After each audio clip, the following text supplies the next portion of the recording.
इंसान अपनी सोच से बड़ा होता है, ना कि अपने कद से। अपनी सोच को हमेशा बड़ा रखिए, लाइफ के अंदर बड़ी ही अचीवमेंट्स मिलेंगी। नमस्कार साथियों, मैं अमन, प्रेसिडेंट स्टूडेंट्स वेलफेयर एसोसिएशन, मानव भारती यूनिवर्सिटी सोलन, हिमाचल प्रदेश। आज इस वीडियो के माध्यम से आज जो हमारे केस की हियरिंग थी ऑनरेबल हाईकोर्ट ऑफ हिमाचल प्रदेश में, उसके लिए अपडेट लेकर के आप लोगों के बीच में आया हूँ।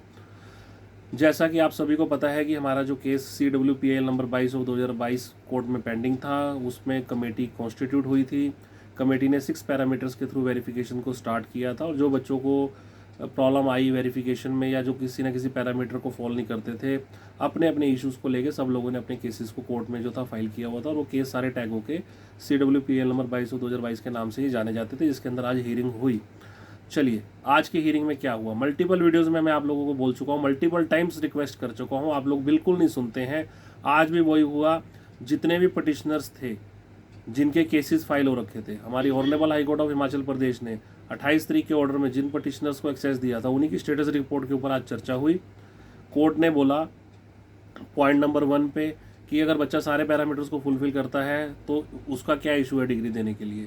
तो रिप्लाई ये सबमिशन हुआ कि सर इसका रिज़ल्ट मिसिंग है या इसका रिज़ल्ट मिसमैच है। उसके बाद कोर्ट ने बोला कि जो बच्चे एक एक पैरामीटर में फॉल नहीं कर रहे हैं, वो कंडीशन को फॉल नहीं कर रहे हैं, ठीक है, इन पटिशनर्स को हम रिलीफ कैसे दे सकते हैं, आप हमें ये बताइए।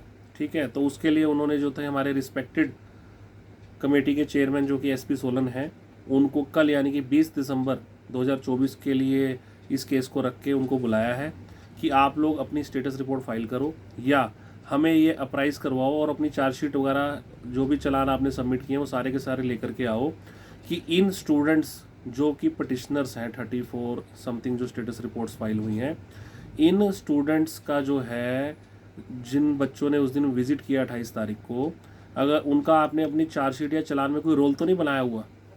सपोज करो कोर्ट का ये मानना हो सकता है कि सपोज करो किसी बच्चे की ग्रीन शीट अवेलेबल है और आप लोग कह रहे हैं कि ग्रीन शीट में हमारा नाम है, तो उन्होंने ये बोला कि ग्रीन शीट तो जो है मैनुअली प्रिपेयर्ड डॉक्यूमेंट है यूनिवर्सिटी का, वो तो कभी भी प्रिपेयर हो सकता है।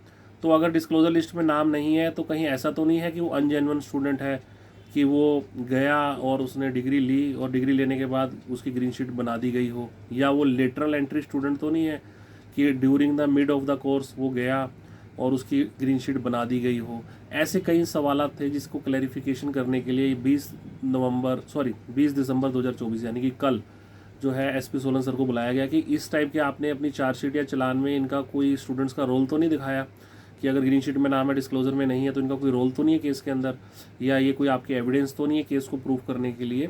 तो वो चीज़ें क्लियर करने के लिए कल बोला गया। तो मतलब कि इसमें अभी घबराने वाली ऐसी कोई बच्चों बात नहीं है, सब कुछ पॉजिटिव ही चल रहा है। बट कहने का मतलब ये है कि अब अगर कल स्टेटस रिपोर्ट भी फाइल होती है, वो only for the petitioners file होगी। आप लोग इस बात को क्यों नहीं समझ रहे हैं। बार बार आपको रिस्पेक्ट की जा रही है, हम बार बार रिक्वेस्ट कर रहे हैं आपको कि अपना केस फाइल करो, केस फाइल करो। अब आप लोगों ने अपना केस नहीं फाइल कर रखा, आप लोगों को लग रहा है कि इनको रिलीफ मिलेगा तो हमें भी मिल जाएगा। मैं बार बार आपको कह रहा हूँ अपने जजमेंट्स को रीड कर लो, बार बार उठा के जो लेटेस्ट जजमेंट्स आ रही है वो ओनली फॉर द पिटिशनर्स आ रही है, not for all the students आ रही है।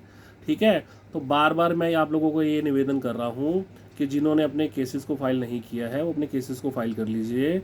कहीं से भी आपको कोई नॉन एडवोकेट है उसके थ्रू फाइल कर लीजिए, बट हाथ जोड़ के हमारी रिक्वेस्ट है कि अपने केसेस को फाइल कर लीजिए, ताकि आपको अपनी लाइफ के अंदर दोबारा से अपना टाइम जो है वो ख़राब ना करना पड़े। आपका प्रीशियस टाइम दोबारा से प्रोसीडिंग्स डालने में और जीरो से उसको दोबारा लीड पे ले जाने के लिए वेस्ट ना हो। और अगर कई बार ऐसा भी हो जाता है कि कोर्ट कह देती है ठीक है जी पटिशनर्स आए हैं तो इनको रिलीफ दे दो, फर्दर वो केस सुने ना सुने तो कब सुने, कितने टाइम के इंटरवल में सुने, है ना, तो वो चीज़ें भी सब काउंट होती हैं। ऐसे तो काफ़ी सारे केसेस हिंदुस्तान के अंदर पेंडिंग पड़े हुए हैं, कब रिलीफ मिलेगा, कैसे रिलीफ मिलेगा, कोई नहीं जानता।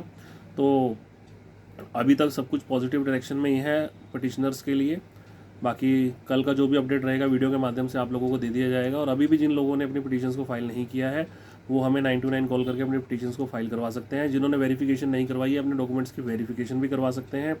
मुझे कई लोग कॉल करते हैं कि सर हमारी ऑलरेडी 2020 से पहले वेरिफिकेशन हो रखी है, तो क्या हमें वेरिफिकेशन करवाने की ज़रूरत है। बिल्कुल है।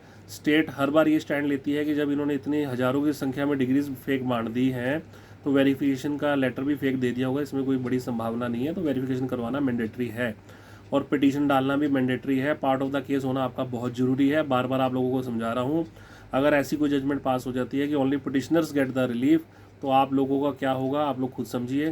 तो इस वीडियो के माध्यम से बार बार आपसे यही निवेदन किया जा रहा है कि आप पार्ट ऑफ द केस बन जाओ, केस के अंदर पार्टी बन जाओ, ताकि कोई रिलीफ मिले तो आपको उसका बेनिफिट मिल सके। और बाकी किसी भी टाइप की हेल्प के लिए आप मुझे 929 कॉल कर सकते हैं, मैं अपना नंबर डिस्क्रिप्शन में दे दूँगा। धन्यवाद।